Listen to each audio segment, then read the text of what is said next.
tarde.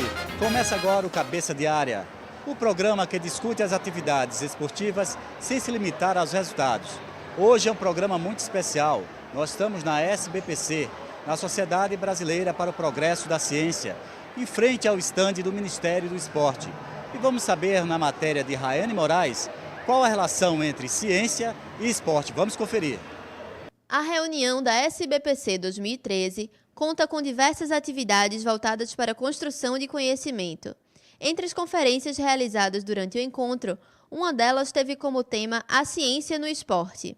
O triatleta e professor Fernando Nóbrega, do Departamento de Matemática da UFPE, fala um pouco sobre essa relação.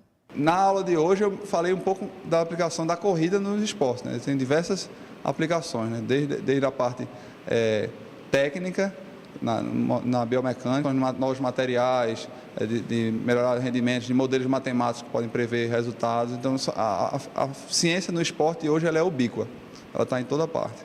Segundo ele, a parceria entre a ciência e o esporte é muito produtiva para a sociedade e para os cientistas. Ele pode atuar, depende da sua formação, na parte de saúde, digamos, da parte nutricional. Então, o atleta de alto rendimento hoje ele precisa de um acompanhamento integral de nutrição para a reposição dos micronutrientes perdidos durante a atividade física.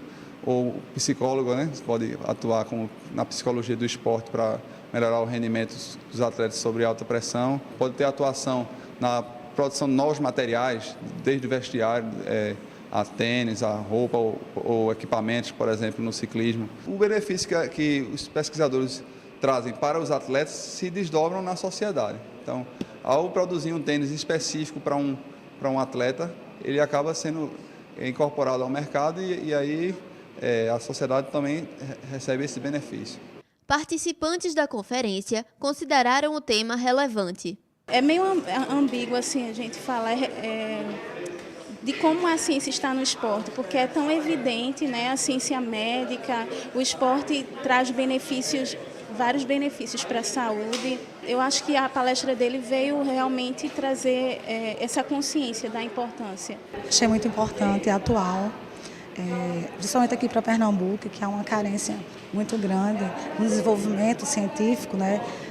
Desta área. Acredito que mais palestras como essa deveriam acontecer. Pois bem, e agora nós vimos na matéria de Raiane Moraes a relação entre ciência e esporte e vamos entrar no pavilhão, vamos entrevistar uma das pessoas importantes aqui nessa relação de ciência e esporte, que é o professor Vilde Menezes. Vamos conferir, vamos atrás do Vilde Menezes, que ele está aqui assistindo uma das nossas atividades. Vem cá, Ronaldo, vamos ver, ele está assistindo uma partida de damas. Professor Vilde, boa tarde, é um prazer enorme estarmos aqui nesse pavilhão maravilhoso do Ministério do Esporte, na Sociedade Brasileira para o Progresso da Ciência. Eu gostaria então que você comentasse, falasse um pouco qual a relação entre ciência e esporte. Bom, é uma relação total, poderíamos dizer assim. Não existe a prática esportiva sem o desenvolvimento tecnológico.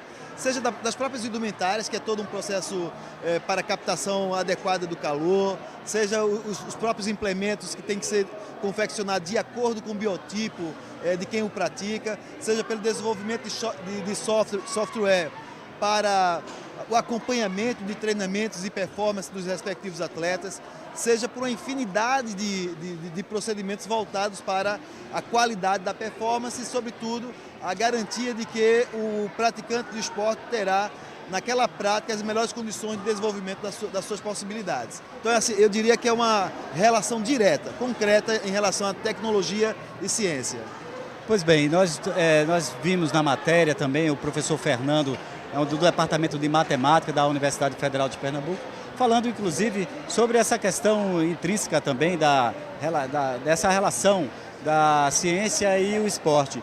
Mas você é um professor e um pesquisador da área de gestão esportiva.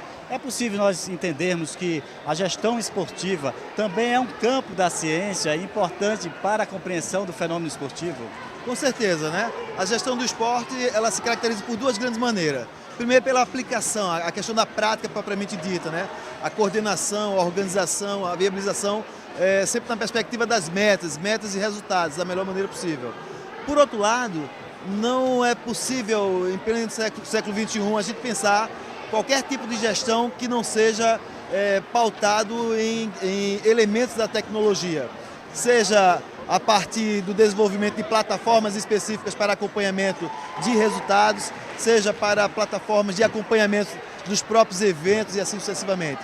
Por exemplo, os megas eventos no Brasil não seriam possível de maneira nenhuma se vários softwares, várias plataformas não estivessem coarticuladas para o desenvolvimento, né, dessa prática. Objetivamente, a gente vai identificar que os megas eventos são aqueles eventos que aparecem na mídia, que dão grandes impactos à economia, que dão grandes impactos à sociedade, e que essa possibilidade só é possível porque existe todo um procedimento de tecnologia nos vários campos que subdividem os respectivos megas eventos. Da alimentação, do controle de doping, da organização de pessoal, todo esse procedimentos e encaminhamentos são uma decorrência do desenvolvimento tecnológico que a ciência tem, portanto, dado grandes contribuições a isso. Normalmente, professor, nós achamos que a ciência não tem muito vínculo com a vida cotidiana, o dia a dia do brasileiro, por exemplo. Inclusive a relação cotidiana do esporte, né, da ciência com as atividades esportivas.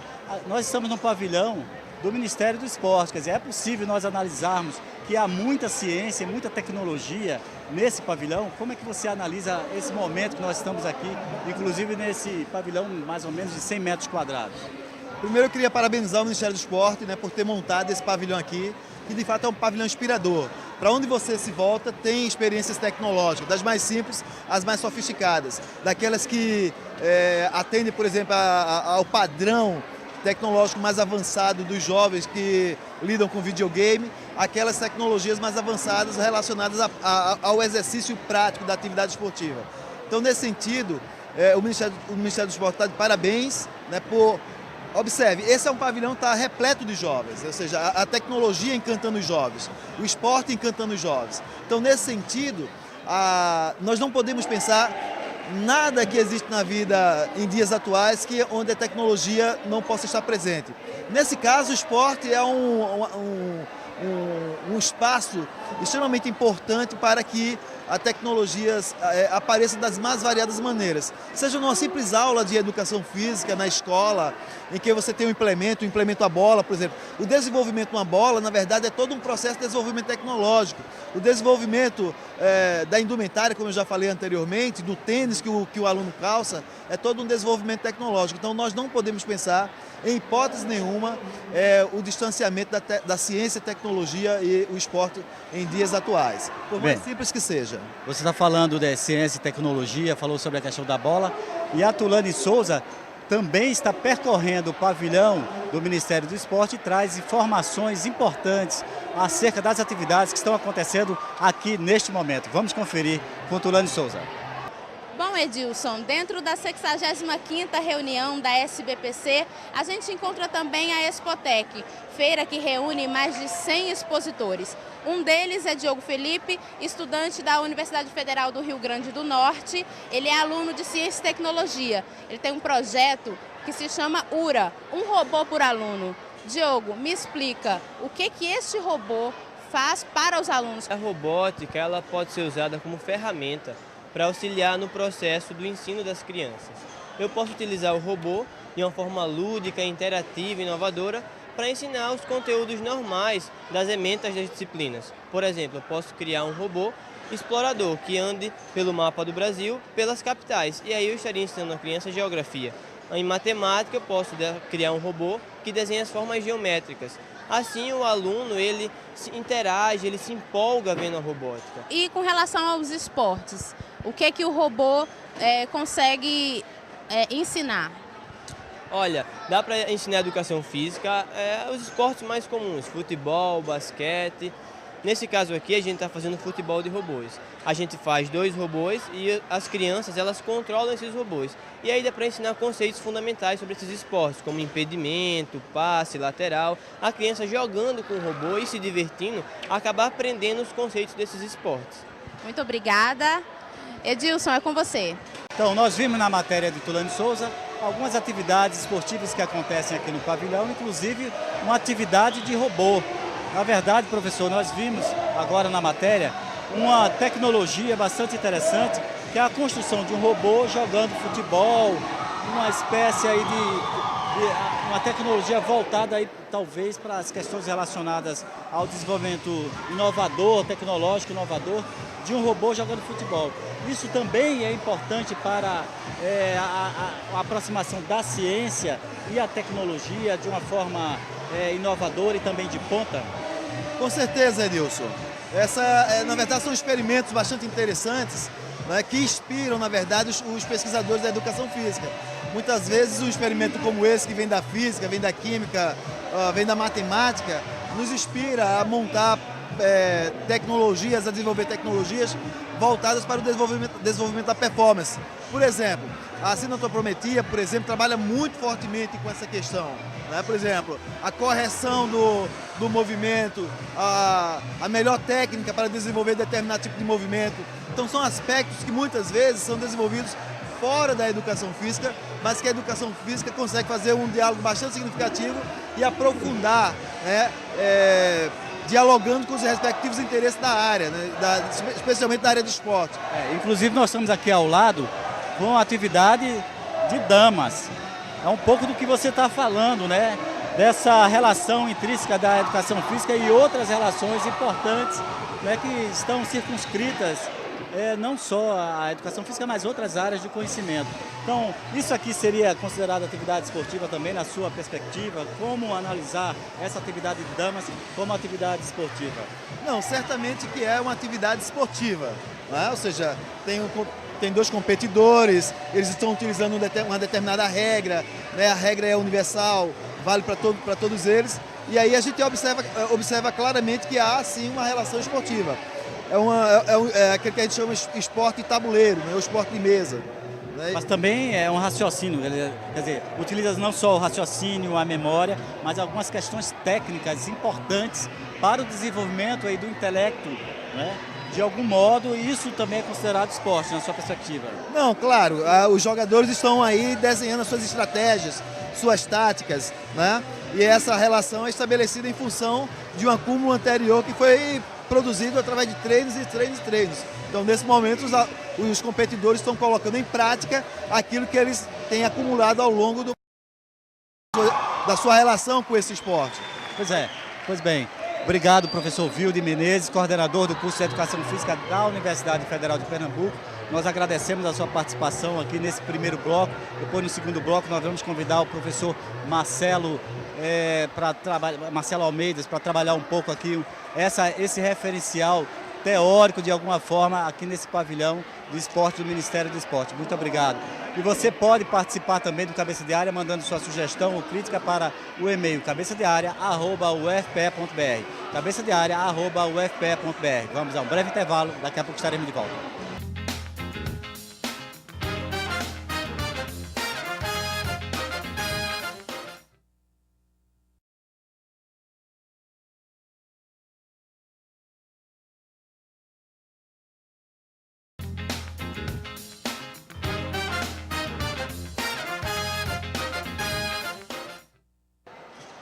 Estamos de volta com o programa Cabeça de Área. O tema de hoje é a ciência do esporte na sociedade brasileira para o progresso da ciência. É um programa muito especial porque nós estamos no estande do Ministério do Esporte aqui na cidade universitária. Esteve conosco no primeiro bloco o professor Vilde Menezes, coordenador do curso de Educação Física da UFPE. E agora também, nesse segundo bloco, o professor Marcelo Almeida, também da Universidade Federal de Pernambuco. E a repórter Rayane Moraes esteve no estande esportivo e acompanhou o circuito recreativo e a avaliação física. Vamos conferir. Os alunos de Educação Física fizeram bonito na 60ª reunião anual da SBPC. Os graduandos puderam desenvolver práticas esportivas e recreativas de avaliação e conscientização corporal. Dentre as diversas atividades distribuídas na reunião da SBPC 2013, podemos contar com algumas modalidades da educação física oferecidas pela UFPE em parceria com o Ministério do Esporte. O estande esportivo atraiu um grande número de participantes em diversas modalidades.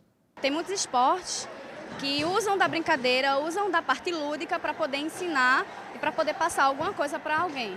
E é isso que a gente está fazendo aqui. Estou achando um evento muito bom, fala sobre os esportes, ciência, tecnologia, o bem que faz o esporte para a saúde, uma ótima estrutura. A tenda no geral ficou muito bacana.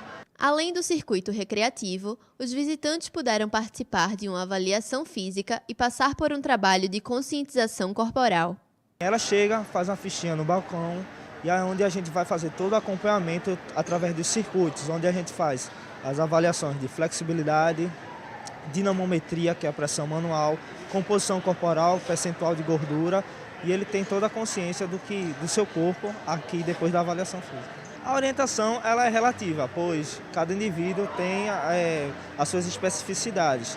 Então vai do objetivo da pessoa quando chega aqui e vê as suas condições. Eu particularmente não gostei não, mas é de muita avalia, né? É bom que a pessoa venha e faça a sua avaliação, que pode saber qual o exercício que tem que seguir. A iniciativa serviu também como oportunidade para que os alunos de Educação Física da UFPE pusessem em prática seus conhecimentos.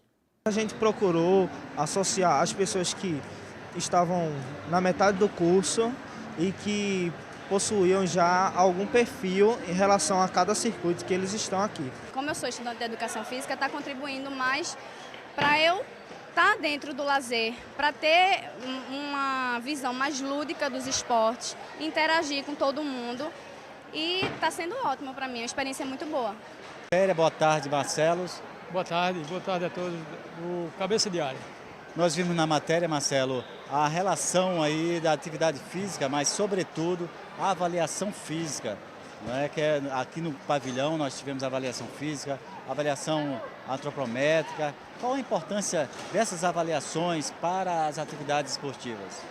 Professor Edilson, primeiramente dá parabéns ao Cabeça de Área por estar participando de um evento tão importante, né, para a ciência e para o esporte. Nós estamos no pavilhão de esportes, então a avaliação física é muito importante para atletas e não atletas, ou seja, as pessoas comuns podem chegar aqui, serem avaliadas e a partir daí talvez se interessarem mais pela prática da atividade física, pela prática de participar de corridas, de exercícios em academias. Eu penso sobretudo que as pessoas, a partir do momento que são avaliadas, elas podem elas vão ter uma consciência realmente da situação do seu corpo naquele momento. É um pouco isso que eu ia perguntar a você. No primeiro bloco, nós conversamos com o Vilde Menezes e falamos de aspectos gerais da relação da ciência com o esporte. Eu gostaria de saber de você qual a importância de uma avaliação física dessa. E essa avaliação é um pouco é fonte de pesquisa, de investigação científica, professor? Professor Edilson, sem dúvida, né? Nós temos um trabalho, inclusive agora no meu doutorado, o meu trabalho é com pliometria, ou seja, treinamento com crianças. Há alguns anos todo mundo dizia, há 10 anos pelo menos, diziam que era impossível, não era adequado, ou as crianças teriam muitas sequelas por fazerem trabalho pliométrico, ou seja, trabalho de saltos.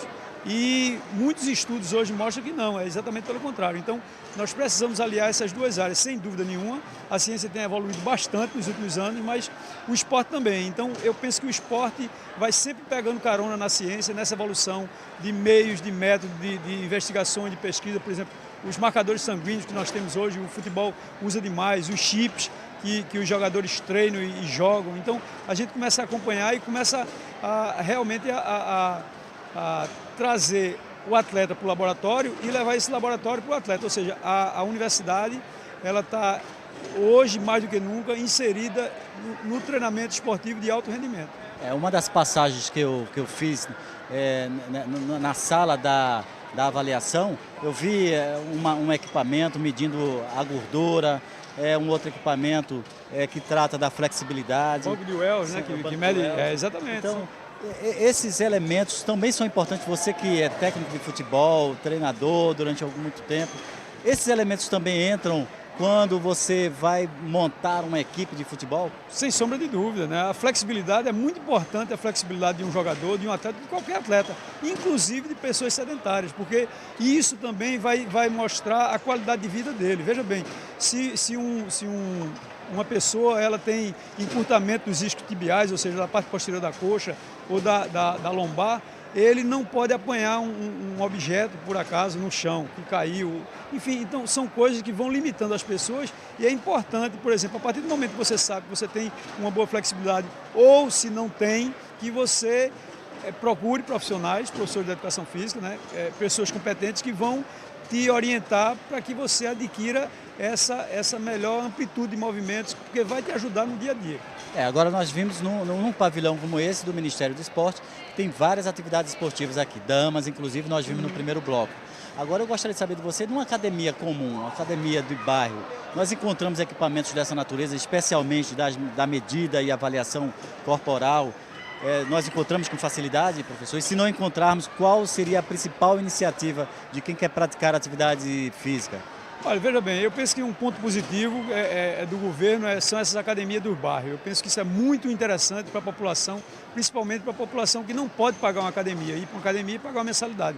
Isso é muito interessante, então é capacitar esses professores que estão principalmente nas academias de bairro para que façam essas avaliações, porque é fácil. Eu constantemente estou fazendo com meus alunos, mostrando, levo aos clubes de futebol, né, para nós mostrarmos como é que se faz uma avaliação antropométrica, enfim, vários tipos de avaliações são feitas em clube de futebol, mas em qualquer área, em qualquer lugar e normalmente são avaliações que não necessitam de equipamentos caros e nem de muito espaço. Isso é muito importante e é importante que a população tenha acesso. Bom, a gente, na Universidade, a Universidade Federal de Pernambuco, através dos nossos projetos de extensão, nós temos procurado atender a população. Obviamente que a gente está sempre em dívida porque as necessidades são muito maiores do que a procura, do que aliás, da nossa capacidade de atender a população, mas nós estamos tentando expandir, capacitar os nossos alunos para que eles façam essas avaliações. Isso é muito importante para que as pessoas tenham consciência e a partir daí passem a praticar alguma atividade ou algum exercício físico ou, quem sabe, um talento ser descoberto para o treinamento. E quando o assunto é tecnologia, os jogos têm um sentido especial. Vamos saber com Tulane Souza. Mais uma vez aqui da Expotec, na tenda do Ministério dos Esportes, a gente observa os participantes interagindo com as práticas esportivas via sensor. É uma tecnologia que é um tanto nova no Brasil. Como é que você se sentiu praticando o esporte, você e o televisor? Bom, me senti alegre demais, né? Praticar esporte, eu sempre gostei de esporte, então é uma alegria enorme para mim estar praticando esporte. Por exemplo, assim, no virtual também, né? E da onde você é e lá existe esse tipo de prática? Bom, eu sou de Roraima, mas existe sim, mas só que um pouco, né? São poucos que praticam lá, não são todos que praticam. Não é fácil acesso. Certo, obrigada. É com você, Edilson. Pois bem, é muito interessante todas essas atividades esportivas no pavilhão do Ministério do Esporte, inclusive os jogos eletrônicos. Eu gostaria de saber de você, Marcelo, qual a importância dos jogos eletrônicos na relação das atividades físicas ou esportivas? Olha, professor, são muito interessantes, né? Aliás, o momento, esses jogos estão entrando cada vez mais nos nossos lares. Eu, por exemplo, tenho um sobrinho que pratica muito, o Wii, o Xbox. E interessante que o ano passado eu estive nos Estados Unidos e fui ver uma aula de educação física numa quadra e vi, por incrível que pareça, que eu fiquei chocado, mas era uma aula exatamente com isso, com jogos eletrônicos. Então os alunos se distribuíam e eles se movimentavam de acordo com as imagens que apareciam na tela. Quer dizer, para mim aquilo ali foi uma surpresa, eu nunca tinha visto na minha vida, nem achei que podia se fazer uma aula de educação física daquela forma. Então eu penso que a tecnologia tem entrado cada vez, aliás ela tem evoluído para nos ajudar, para servir ao homem, mas a nossa área também, a educação física, a prática de esporte, e isso faz as pessoas mudarem seu nível de vida, seu padrão de vida, sua saída da sedentariedade, porque isso é o mal, talvez seja o maior mal desse século, desse início de século, seja o sedentarismo e o sobrepeso. Então, a gente tem que tirar essas pessoas, principalmente os jovens. É muito gratificante você chegar aqui e ver tanta gente praticando, tendo experiência talvez pela primeira vez em arremessar uma bola de basquete à cesta, né? Aqui com atividades com jogos eletrônicos. Então, é interessante e ao mesmo tempo prazeroso, para mim, pelo menos como professor de educação física, eu fico muito feliz em ver que muita gente tem interesse em praticar essa atividade. Mas a gente viu também que, na verdade, esses jogos são jogos eletrônicos e o jovem acaba por interagir com a máquina, né? Ao mesmo tempo que interage com a máquina, pratica a atividade, quer dizer, se movimenta. Claro. Então, você tem aí duas atenções importantes, né? A relação homem-máquina e também a relação do homem consigo mesmo, com o seu próprio corpo. Não. Qual a importância disso para um indivíduo que está em plena formação, como jovens, adolescentes, aí 14, 15, 17 anos? Veja bem, eu penso que a tendência é que esses jogos, essas atividades que nós vimos aqui, elas tendem a evoluir muito mais. E é interessante pelo seguinte, porque as pessoas, eu penso que a geração anterior, ela brincava com o computador sem atividade, praticamente com a atividade só das mãos e dos olhos. E agora está obrigando essas crianças e esses jovens a se levantarem, a se mexerem, a se movimentarem. E isso cria no jovem, ou seja, vai tirá-los do sedentarismo, que é uma coisa muito importante. E, aliás, é um perigo, é um risco muito grande a gente ter jovens, porque eles quase que se viciam nos joguinhos, nesses jogos eletrônicos, e não querem sair de uma cadeira ou de uma cama, e passam, às vezes, horas e horas praticando. Mas quando você tem o Xbox, o Wii, você é obrigado a repetir os exercícios, as atividades, as ações que aparecem na tela. E isso é muito interessante e muito importante para a educação física. Pois é, porque de qualquer forma você tem movimento, você tem salto, você tem socos, você tem pontapés, mas isso também não gera violência não? Isso aí não seria um pouco da violência, estimular a violência entre esses jovens? O que é que você pensa sobre isso? Não, eu não penso. Eu penso muito pelo contrário. Eu penso, veja bem, é uma atividade, normalmente é uma atividade, o jovem, a criança e o aparelho, né? E essa imagem, então ele não vai em momento algum, muito pelo contrário, ele vai fazer, como você falou, saltos, alongamentos, gestos de chute, de soco, mas é como se aquilo ali fosse realmente uma brincadeira, é uma brincadeira. Então, a partir do momento, veja como é interessante, a partir do momento que ele se cansa, ele para. Então, ninguém se cansa de brincar, que eu saiba, a gente para, ou aliás, não enjoa, a gente cansa momentaneamente, depois volta a brincar. E isso é muito importante, exatamente, e principalmente para as crianças que estão em formação. Nós darmos oportunidade, ou seja, a tecnologia está dando oportunidade às crianças a praticarem atividades e elas depois vão seguir os seus caminhos. Então, para seguirmos muito bem com o Cabeça de Área, muito obrigado, Marcelos, pela sua participação no Cabeça de Área. O Cabeça de Área é especial, que veio para a SBPC, que é a Sociedade Brasileira para o Progresso da Ciência, no pavilhão do Ministério do Esporte, fazer esse programa para você de uma forma muito interessante, interativa, com reportagens e a volta aí da Tulane Souza para o Cabeça de Área. Muito obrigado pela audiência. Até a próxima semana com mais um Cabeça de Área.